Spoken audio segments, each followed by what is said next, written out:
First cars are special, especially for enthusiasts like you and I. They're always there in our memories, like a pet that's passed away, but you still talk about from time to time, which is why first cars are also important. So, naturally, here are the best first cars you can buy. I'm not going to be like those annoying TikTok kids and be like, here's a P1, it costs $5,000, it's a great first car. I'm too mature for that, honestly. So, I think this one is the perfect first car. The Mazda 3, one of my personal favorite hatchbacks, and something I cannot recommend enough. Mazda's on something, bro. They're making great cars. And just look at this thing's interior. Wow. Come on. If you're looking for a first car, this could be it. It's got a luxurious vibe going on, and the power isn't too bad at all. With a 2.5-liter engine pushing 191 horsepower and another pushing 250, these aren't bad figures. And honestly, for a first car, that 250 horsepower is not needed. I had a CX-5 with 250 horsepower, and trust me, there is no need for it. And to add the cherry on top, you can get some with high miles for around $9,000 and better variants for around $15,000. But what if you're broke and $10,000 is still a big ask? I feel you, bro.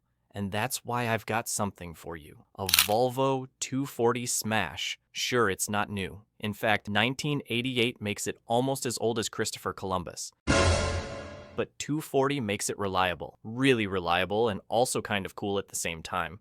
Very different to the regular shift box on the road, that's for sure, as it's something unique, plus rear-wheel drive and a manual gearbox. So, it's literally perfect for the enthusiast on a budget. Listen, don't expect crazy performance, but if it's your first car, are you even considering performance? Like, are you trying to wrap it around a tree? But what if $5 to $6,000 is still out of budget? Well, as it's going to be your first car, and you're probably not older than 21, go for the Civic. It just makes sense. A Civic. Listen, when you're working with 2 to 3 bands, you're not going to find things better than this. And yes, there is a reason why they're so high mileage.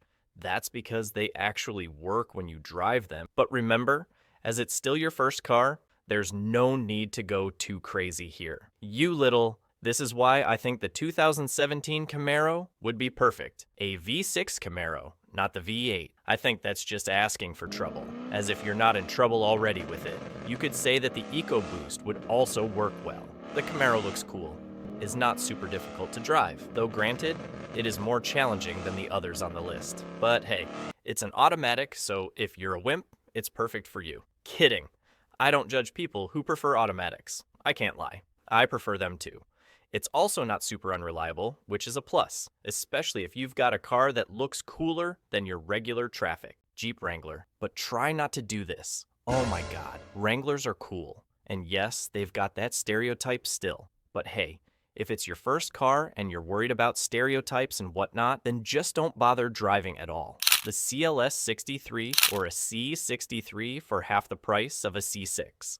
Oh yeah, I just realized that I'm recommending a German performance car that's old to people as a first car.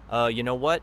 I'm going to assume you're a second Max Verstappen. So go for it, bro. This is a good second or a third car. Let's be real.